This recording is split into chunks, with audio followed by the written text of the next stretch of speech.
जय श्री राम दोस्तों, स्पिरिचुअल ज्ञान हिंदी कहानी में आप सभी का दिल से स्वागत है। आज की कहानी है माँ बाप का बंटवारा। घनश्याम जी अभी सुबह की सैर से घर वापस लौटे ही थे। दरवाज़ा हल्का सा खुला हुआ था, इसलिए बिना घंटी बजाए घर के अंदर आ गए। उसी समय घनश्याम जी की बहू गुस्से में भड़कते हुए कहती है, अरे हद हो गई, क्या ज़िंदगी भर अब सास ससुर की सेवा ही करते रहेंगे हम लोग। अब तक माँ जी स्वस्थ थीं तो सब कुछ ठीक ठाक चल रहा था। अब माँ जी ने बिस्तर पकड़ लिया है तो उनकी सेवा भी हमें ही करनी पड़ रही है। अब बेटे 3 हैं तो माँ बाबूजी का बोझ हम तीनों बराबर को ही पड़ना चाहिए। जब हर चीज़ का बंटवारा कर ही रहे हो तो माँ बाबूजी के रहने का बंटवारा भी लगे हाथ कर ही लेते हैं। बड़ी बहू कविता बोली तो मझली बहू मेघा ने भी उसका साथ दिया। हाँ भाभी, बिल्कुल सही कह रही हैं आप। माँ बाबूजी का बंटवारा 3-3 महीने के लिए कर लेते हैं। पहले 3 महीने आप उन्हें रख लेना, शुरुआत आपसे ही करेंगे। इतनी बात सुनकर बड़ी बहू भड़क उठी और बोली, शुरुआत मुझसे क्यों? तुम भी तो पहले उन्हें रख सकती हो ना। तभी बड़ा बेटा योगेश बोला, अरे अब इसमें लड़ाई करने वाली कौन सी बात हो गई। मेरी लोकेश से बात हो गई है, वह भी कल यहाँ पहुँच जाएगा तो तय करना है, हम सब कल ही कर लेंगे। बल्कि मैं तो कहता हूँ, जैसे बचपन में सिक्का उछाल कर डिसाइड करते थे कि कौन पहले खेलेगा कौन बाद में, वैसे ही अभी माँ जी और बाबूजी के नाम का सिक्का उछाल लेते हैं। जिनके हिस्से में उनका नाम आएगा वही उन्हें पहले 3 महीने रखेगा। अभी अभी बाहर से टहल कर आए घनश्याम जी चुपचाप कोने में खड़े अपने बेटे और बहू की सारी बातें सुन रहे थे। दबे पांव सीधे अपने कमरे में जाकर अपनी पत्नी राधा जी से बोले, देख रही हो राधा, यह हमारे वही बेटे हैं जो बचपन में इस बात के लिए सिक्का उछालते थे कि आज बाबूजी के साथ उनके कंधे पर बैठकर मेला देखने के लिए कौन जाएगा। अब हमारे वही बेटे हम लोगों के नाम का सिक्का उछालेंगे कि किसके हिस्से में हमारा नाम आएगा, कौन हम लोगों को पहले रखेगा।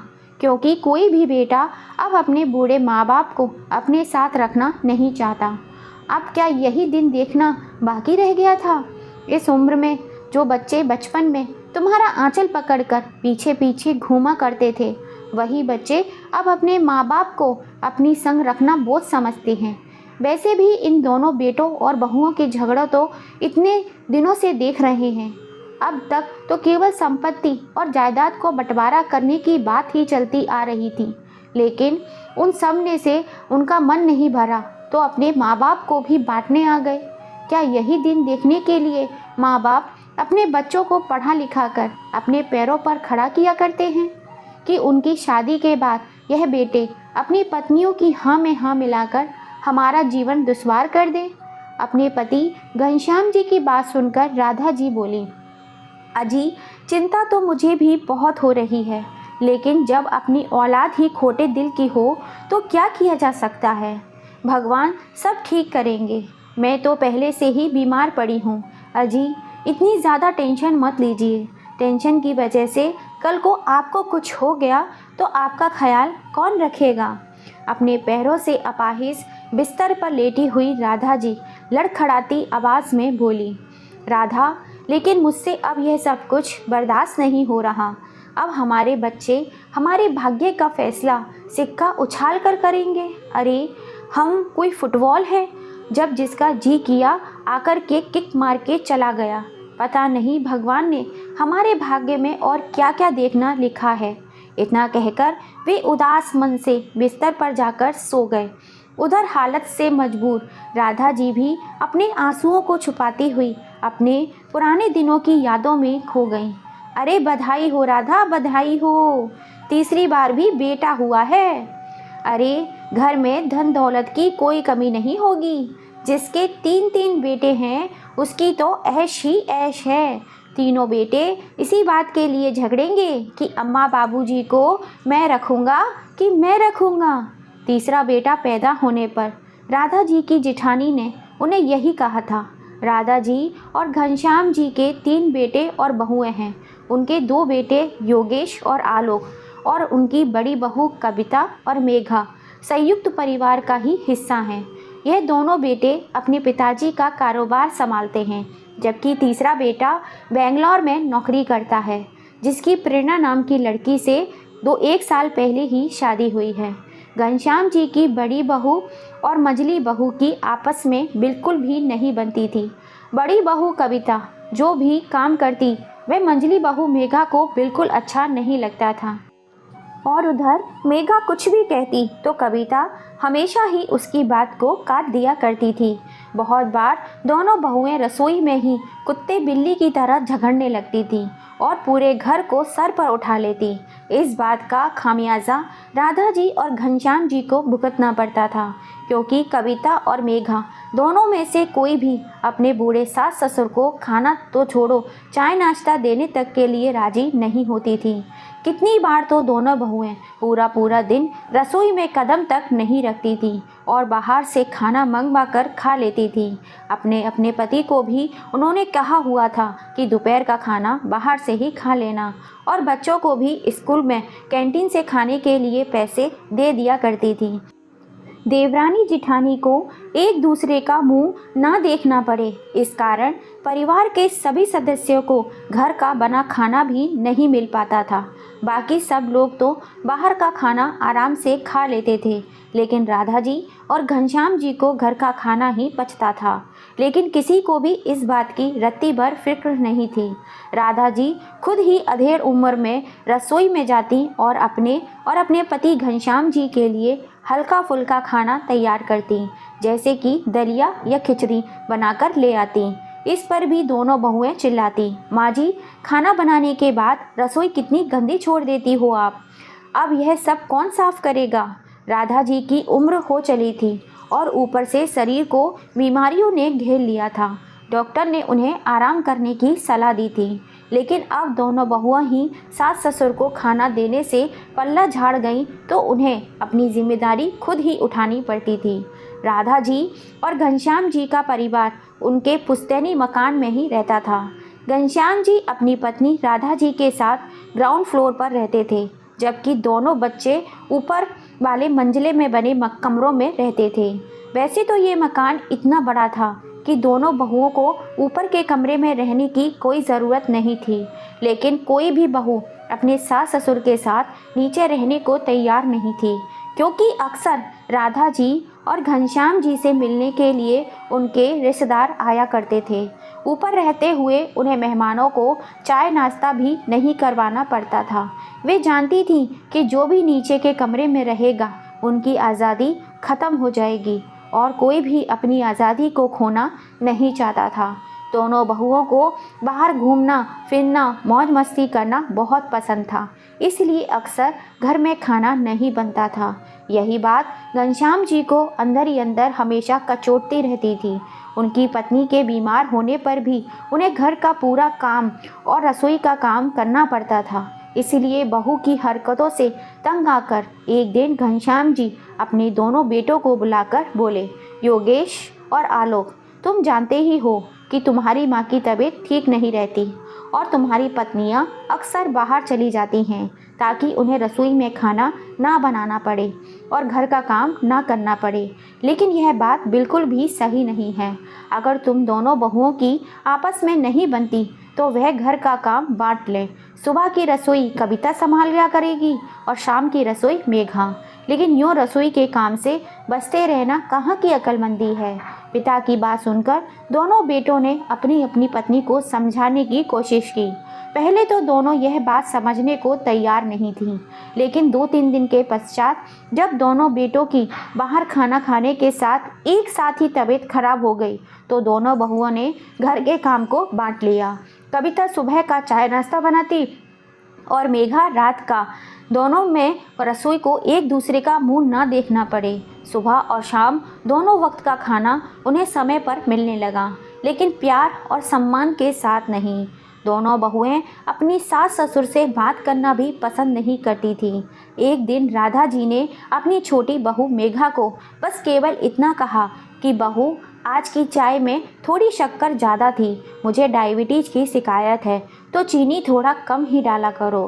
राधा जी के इतना कहते ही मेघा ने बवाल मचा दिया और बोली, माँ जी आप एक काम क्यों नहीं करती? आप दोनों समय का चाय नाश्ता खाना अपनी लाडली बहू से ही क्यों नहीं बनवा लेती?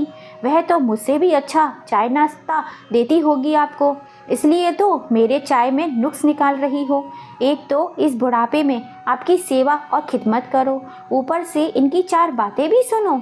जरा रसोई में आकर तो देखिए कितनी गर्मी है। एक तो इतनी गर्मी में सबके लिए चाय नाश्ता बना रही हूँ, ऊपर से आप मुझे नखरे दिखा रही हैं। अगर यूँ ही मेरे चाय नाश्ते में आपको नाक मुँह चढ़ाना है तो मुझसे नहीं होगा।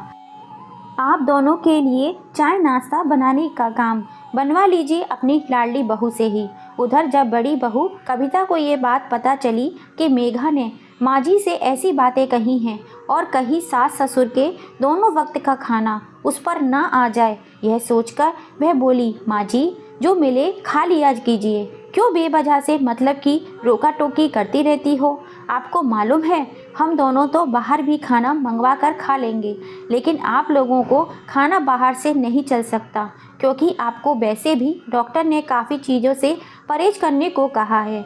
अब रोज़ रोज़ घर में खाना बन रहा है तो उसमें भी आपको नखरे हैं।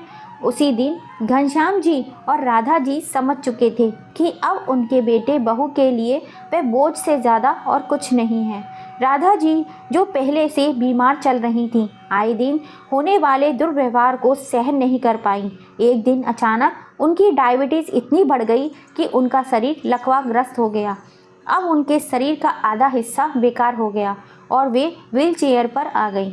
अभी तक तो जैसे तैसे वे अपना काम कर लिया करती थी, लेकिन लकवाग्रस्त होने के बाद अब वह दोनों बिल्कुल ही अपनी बहू के रहमो करम पर आश्रित हो चुके थे। राधा जी बेबस होकर कभी अपने बिस्तर पर तो कभी व्हील चेयर पर ही पड़ी रहती। घनश्याम जी अपनी पत्नी का ध्यान रखने के लिए अब घर पर ही रहने लगे थे, क्योंकि बहुओं से तो बड़ी मुश्किल से ही उन्हें 2 वक्त का खाना दे जाती थी। एक बार रोटी देकर गईं, फिर दोबारा कमरे में झांकती तक नहीं थी। घनश्याम जी के घर बैठने के कारण उनके दोनों बेटों योगेश और आलोक ने अब व्यवसाय को लेकर लड़ाई शुरू कर दी। योगेश ने इल्ज़ाम लगाया आलोक दुकान से ज़्यादा पैसे उठाता है, जिसकी वजह से हिसाब किताब में गड़बड़ी हो रही थी, और आलोक कहने लगा कि योगेश झूठ बोल पर झूठ इल्ज़ाम लगा रहा है। खैर सारी बातों का निचोड़ यही निकला कि दोनों भाइयों को अब अलग हो जाना चाहिए और अपनी अपनी जिम्मेदारियां उठानी चाहिए। योगेश का कहना था कि अब मेरे बच्चे भी बड़े हो रहे हैं तो उनका खर्चा ज़्यादा है। अगर आलोक इसी तरह दुकान से पैसे निकालता रहा तो वह एक दिन दूर नहीं जब खाने के लाले पड़ जाएंगे। इसलिए बंटवारे में ही फ़ायदा है, ताकि हम दोनों अपने अपने पैसे बचा पाएँ। दोनों ने मिलकर फैसला कर लिया कि जब दुकान में हम दोनों संभाल रहे हैं तो दुकान के केवल 2 ही हिस्से किए जाएंगे, क्योंकि तीसरा भाई तो बेंगलोर में नौकरी करता है। दोनों ने मिलकर पुश्तैनी मकान और गांव में 20 बीघा जो खेत है उसका फैसला भी खुद ही कर लिया। पुश्तैनी मकान एक के हिस्से आ गया और गांव की ज़मीन दूसरे बेटे के हिस्से आ गई, क्योंकि तीसरे भाई लोकेश का अपना मकान बेंगलोर में ही बना लिया था, इसलिए उसे मकान की ज़रूरत नहीं थी। हालांकि गांव की ज़मीन के बारे में उन्होंने विचार किया, जिसके 3 हिस्से किए जाने चाहिए, जो तीनों भाइयों में बराबर बराबर बांट दिए जाएं। ऐसा बंटवारा सुनकर दोनों बहुएं बड़ी ही खुश हो गईं। मेघा अपने पति आलोक से बोली कि मैं तो कब से अलग होना चाहती थी, अगर आप ही नहीं मान रहे थे। देखा आज कैसे बड़े भैया ने आप पर इल्ज़ाम लगा दिया, जबकि मैं भी जानती हूँ वह कोई दूध के धुले हुए नहीं हैं। वह हर महीने दुकान से ज़्यादा पैसे उठाते थे, लेकिन आपने तो कभी उनसे हिसाब नहीं मांगा। हिसाब मांगना तो दूर, सीधा आप पर ही इल्ज़ाम लगा दिया। दूसरी ओर योगेश की पत्नी कविता यह सोचकर खुश थी कि रोज़ रोज़ अपनी देवरानी का मुंह नहीं देखना पड़ेगा, और बोली, मैं तो आपसे पहले ही कहती थी कि यह दोनों पति पत्नी एक नंबर के चोर हैं। अच्छा हुआ इनसे छुटकारा मिल जाएगा। दोनों बेटे इतने खुश थे कि अलग होने की खुशी में वे माता पिता को जैसे भूल ही चुके थे। घनश्याम जी और राधा जी बैठे बैठे सब देख रहे थे और उनकी बातें भी सुन रहे थे। मन ही मन सोच रहे थे कि जो बेटा बहू हमें अपने साथ रखेगा हम खुशी खुशी उनके साथ रह लेंगे। वैसे भी हम बूढ़ों को इस उम्र में चाहिए ही क्या, बस 2 समय की रोटी। इसीलिए आप अपने बहू बेटों से कुछ मत कहिएगा। तभी घनश्याम जी बोले, अरे राधा, मैं बेवजह क्यों बहू बेटों के बीच में फटे में टांग अड़ाने लगा। लेकिन हाँ, अगर बात हमारे वजूद पर आ गई तो मैं चुप नहीं रहूँगा। कुछ देर बाद जब घनश्याम जी बरामदे में टहलने के लिए निकले तो उन्होंने देखा कि उनके बेटे और बहुएं किसी गंभीर विषय पर चर्चा कर रहे हैं। वे सोचने लगे कि आज तक जिन बेटे और बहुओं में 36 का आंकड़ा था, आज हर चीज़ का बंटवारा और फैसला करने के लिए कैसे चारों साथ में बैठकर आगे की प्लानिंग कर रहे हैं। तभी उनके कानों में बड़ी बहू कविता के स्वर गूंजे। कल देवर जी के आने के बाद माँ की और पिताजी के नाम का सिक्का उछाल लेंगे। जिसके हिस्से में भी उनका सिक्का आएगा वे दोनों उसी के साथ 3 महीने रहेंगे। तभी मेघा बोली, भाभी आप फिक्र मत कीजिए, जब सभी चीज़ों का बंटवारा किया गया है तो माँ बाबूजी के रहने का बंटवारा भी बराबर ही करेंगे। किसी एक के माथे नहीं मार देंगे इन दोनों को। दोनों बेटों ने भी अपनी पत्नी की इस बात में सहमति जताई। अपने और अपनी पत्नी के बारे में यह सब बातें सुनकर घनश्याम जी अंदर ही अंदर टूट चुके थे। उनकी तो मानो शरीर से जान ही निकल गई हो। उसी रात को वे जैसे तैसे सो गए, लेकिन अगले दिन सुबह उठे तो गंभीर सोच में बैठे थे कि अब उनके रहने का बंटवारा भी हो जाएगा। यह सोच सोचकर उनका दिल बैठा जा रहा था। उसी समय उनका सबसे छोटा बेटा लोकेश भी अपनी पत्नी के साथ घर पहुंच गया और सीधा आने पर माँ बाबूजी से मिलने के लिए उनके कमरे में गया और हाँ, अपनी माँ को ऐसी हालत में देखकर परेशान हो गया। फिर अपने पिता से कहने लगा, बाबूजी 1 सप्ताह हो गया माँ को बीमार हुए, लेकिन आपने मुझे फ़ोन करके भी नहीं बताया। यह तो कल बड़े भैया का फ़ोन आया, तब मुझे माँ की हालत के बारे में मालूम पड़ा। इस पर घनश्याम जी बोले, बेटा मुझे मालूम था कि तुम नौकरी में बहुत व्यस्त रहते हो, इसलिए तुझे परेशान करना उचित नहीं समझा। सुबह के 11 बज रहे थे, लेकिन अभी तक किसी ने चाय नाश्ता नहीं किया था। यह जानकर लोकेश की पत्नी प्रेरणा रसोई में सबके लिए नाश्ता बनाने चली गई और थोड़ी देर में माँ बाबूजी के लिए गर्मा गर्म नाश्ता बनाकर ले आई और राधा जी को अपने हाथों से गर्मा गर्म नाश्ता खिलाने लगी। उसी समय योगेश और आलोक भी अपनी पत्नियों के साथ घनश्याम जी के कमरे में पहुंच गए और एक दिन पहले संपत्ति के बंटवारे के विषय में जो फैसला उन्होंने लिया था उसे बता दिया। लोकेश यह बात सुनकर हैरान था कि बाबूजी की दुकान, 2 बड़े बड़े मकान और गांव की ज़मीन में से उसके हिस्से में केवल गांव की ज़मीन का तीसरा हिस्सा ही दिया गया है। उसी समय बड़ी बहू कविता बोली, देवर जी अब आप आ ही गए हो तो लगे हाथ माँ बाबूजी के रहने का बंटवारा भी कर देते हैं। हम लोगों ने सोच लिया है कि माँ बाबूजी 3-3 महीने हम सभी के साथ रहा करेंगे और पहले किसके साथ रहेंगे इस बात का फैसला सिक्का उछाल कर किया जाएगा। तभी लोकेश बोला, भाभी यह बात तो ठीक नहीं है, यह दोनों हमारे माँ बाबूजी हैं, कोई घर का पड़ा हुआ फालतू सामान नहीं जिसे आप बंटवारा कर लोगे। कविता बोली, देवर जी आप तो बेंगलोर में रहते हुए नोट गिन रहे हैं, इन दोनों की सारी जिम्मेदारी तो हम ही लोग उठा रहे हैं। फिर लोकेश ने कहा, क्यों भाभी, माँ बाबूजी का जितना खर्चा होता होगा उतना पैसा तो मैं हर महीने बड़े भैया के पास भेजता हूँ, तो फिर आप ऐसी बातें क्यों कर रही हैं। अभी ये सब बातें चल ही रही थी कि लोकेश का फ़ोन कॉल आ गया, जिसे अटेंड करने के लिए मैं बाहर बरामदे में निकल आया। फ़ोन पर बात करके पीछे मुड़ा तो देखा उसकी पत्नी प्रेरणा खड़ी थी और आकर अपने पति से बोली, सुनिए जी मैं आपसे कुछ बात करना चाहती हूँ। लोकेश ने कहा, बोलो क्या बात है। तो प्रेरणा बोली, क्या हम माँ बाबूजी को हमेशा हमेशा के लिए अपने साथ नहीं रख सकते। आखिर बेटा बहू होते हुए किस लिए हैं, हमारा भी तो कुछ फ़र्ज बनता है उनके लिए। प्रेरणा की बात सुनकर लोकेश के चेहरे पर मुस्कान आ गई और बोला, मैं भी यही सोच रहा था कि एक बार तुमसे इस बारे में पूछूं। तो प्रेरणा बोली, इसमें पूछने वाली क्या बात है, माँ बाबूजी ने आपको अपने पैरों पर खड़ा करके अपना फ़र्ज़ निभाया, तो अब आप क्या अपना फ़र्ज़ निभाने के लिए अपनी पत्नी से पूछेंगे। कुछ समय बाद लोकेश अपने माँ बाबूजी के पास गया और उन्हें अपने और अपनी पत्नी के मन की बात बताई। अपने बेटे बहू के ऐसे विचार सुनकर घनश्याम जी का हृदय गदगद हो गया। और बोले, तुम जैसा बेटा बहू पाकर मैं तो धन्य हो गया। लोकेश ने कहा, ठीक है बाबूजी, हम आप दोनों का सामान पैक कर लेते हैं। अब आप हमारे साथ बेंगलोर ही चलेंगे। वहाँ चलकर माँ का बड़े अस्पताल में इलाज करवाएंगे। मुझे उम्मीद है कि माँ कुछ ही दिनों में एकदम स्वस्थ हो जाएंगी। अपनी बेटी की ये बात सुनकर घनश्याम जी गंभीर हो गए और बोले, बेटा, लेकिन अभी एक ज़रूरी काम बाकी है। पहले वे काम कर लूँ, फिर हम दोनों तुम्हारे साथ चलेंगे। कौन सा ज़रूरी काम है पिताजी? बेटा, जब यह काम हो जाएगा तो मैं तुम्हें बताऊंगा। अभी तुम लोग जाकर आराम करो। अगले दिन सुबह घनश्याम जी बिना किसी को बताए कहीं चले गए और शाम के वक्त लौट कर आए तो उनके हाथों में कुछ डॉक्यूमेंट थे और चेहरे पर आत्मविश्वास। घनश्याम जी ने तीनों बेटों को अपने कमरे में बुलाया और बोले कि बंटवारे के विषय में मैंने एक फ़ैसला लिया है। फ़ैसला? अब कौन सा फ़ैसला करना बाकी था? उस दिन हम लोगों ने सब कुछ तो तय कर लिया था, बड़ा बेटा बोला। घनश्याम जी बोले, यह फ़ैसला तुम्हारी तरफ से था, लेकिन मैंने उस फैसले को स्वीकृति नहीं दी थी। आज मैंने कुछ फ़ैसला किया है। मैं इस घर के 3 हिस्से करने जा रहा हूँ। ऐसा कहते हुए उन्होंने कागजात अपने दोनों बेटों की तरफ बढ़ाए। यही बात सुनकर उन दोनों के तो होश ही उड़ गए। चौंकते हुए योगेश बोला, बाबूजी, आप हमारे साथ ऐसा कैसे कर सकते हैं? इस घर के 3 हिस्से करने का क्या मतलब है?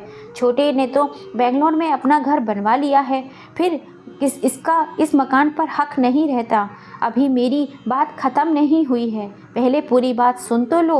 मैं केवल इस घर के ही नहीं बल्कि अपनी दुकान को भी 3 हिस्सों में बांट रहा हूँ। गांव का जो मकान और ज़मीन बेचने पर लगा दिया है और सबसे छोटे बेटे लोकेश के साथ मैं अपना एक जॉइंट अकाउंट खुलवा रहा हूँ। गांव के प्रॉपर्टी बेचकर जितना भी पैसा आएगा वह इस अकाउंट में जाएगा, जिससे मेरी पत्नी का अच्छे से अच्छे अस्पताल में इलाज हो पाएगा। बाकी का बचा हुआ पैसा छोटे का ही होगा। यह बात सुनकर बड़ी बहू और मझली बहू गुस्से में आकर जोर जोर से चिल्लाते हुए बोली, यह तो अन्याय है बाबूजी। हमने जो इतने दिन आपकी सेवा की उसका आपने हमें यही सिला दिया। कौन सी सेवा बहू? हमें 2 वक्त की रोटी कौन देगा? इस बात का फैसला करने के लिए भी तुम लोग सिक्का उछालकर डिसाइड कर रहे थे। अपनी माँ का अस्पताल में अच्छा इलाज कराने की वजह तुम लोगों को बंटवारे की पड़ी थी। तुम्हारी इसी सेवा का परिणाम है कि आज मेरी पत्नी व्हील चेयर पर आ गई। जरा देखो उसकी हालत। ऐसा कहते हुए घनश्याम जी फपक फपक कर रो पड़े। अपने पति को इस तरह रोता देख राधा जी की आंखों में भी आंसू बह निकले। दोनों बहुएं जो अभी तक बहुत खुश थी, घनश्याम जी का फैसला सुनने के बाद अचानक उनकी खुशी गम में तब्दील हो गई। तभी छोटे बेटे लोकेश ने कहा, बाबूजी, हमें जायदाद में से एक पैसा भी नहीं चाहिए। हमें बस आप लोगों का आशीर्वाद चाहिए और उम्र भर के लिए आपका साथ चाहिए। फिर घनश्याम जी बोले, लेकिन बेटा, मैं देना चाहता हूँ और तुम मना नहीं करोगे। अगले दिन सुबह घनश्याम जी और राधा जी अपने छोटे बेटे और बहू के साथ बेंगलोर के लिए निकल गए। वहां पहुंचते ही सबसे पहले लोकेश ने अपनी मां राधा जी को एक अच्छे डॉक्टर के पास ले गया। डॉक्टर ने कुछ दवाइयों के साथ स्पेशल डाइट, खास तरीके की एक्सरसाइज बताई। प्रेरणा ने सब कुछ अच्छे से समझ लिया और अपनी सासू माँ की सेवा में दिन रात कर दिया। कुछ दिनों बाद राधा जी बिल्कुल ठीक हो गईं। अब उनका परिवार हंसी खुशी एक साथ बेंगलोर में ही रहने लगा। तो दोस्तों, घनश्याम जी ने अपने दोनों बेटों को सबक सिखाने के लिए जो उनके साथ किया वो सही था या गलत, अपनी राय हमें कमेंट करके ज़रूर बताइएगा। और कहानी पसंद आई हो तो प्लीज़ ज़्यादा से ज़्यादा अपने फैमिली फ्रेंड में शेयर कीजिएगा। और अगर अब तक चैनल को लाइक एंड सब्सक्राइब नहीं किया है तो जल्दी से कर लीजिए। पास में लगी हुई घंटी को दबाना बिल्कुल मत भूलिएगा, जिससे हम जब भी कोई नई कहानी डालें उसका नोटिफिकेशन आपको मिल सके। अपना कीमती समय देने के लिए आप सभी का दिल से धन्यवाद। जय श्री राम।